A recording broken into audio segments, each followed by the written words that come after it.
When Danske Bank's Estonian money laundering scandal unravelled last fall, other Nordic banks were quick to reassure their investors that they were different. But now, dramatic events at Swedbank, the Swedish bank, that is also the largest bank in the Baltic region of Estonia, Latvia and Lithuania, are proving otherwise.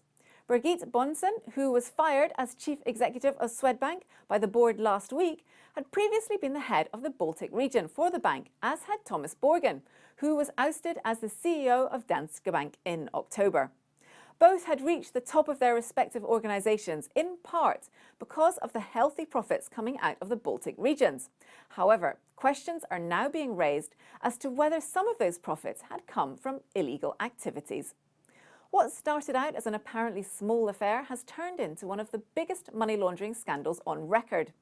200 billion euros of questionable money from Russia and other ex-Soviet countries flowed through Danske Bank's Estonian branch over the last decade, whilst at Swedbank, also in the Estonian branch, there were 135 billion euros worth of high-risk, non-resident flows. It is alleged that both banks had allowed oligarchs and criminals from Russia and elsewhere to move money through their Baltic branches and then into the Western financial system.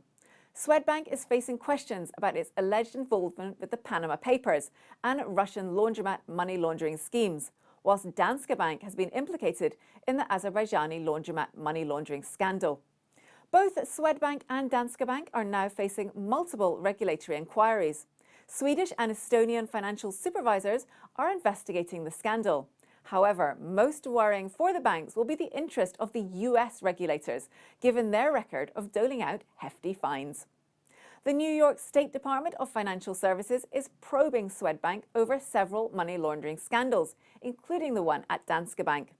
Danske Bank itself is now under investigation by the US Department of Justice and the Securities and Exchange Commission. As authorities have dug further into the scandal, other banks in the region have also come under scrutiny, with the New York Department of Financial Services investigating both Nordea Bank of Finland and SEB of Sweden regarding their involvement with Mossack Fonseca, the law firm that set up tax shelters for wealthy individuals around the world.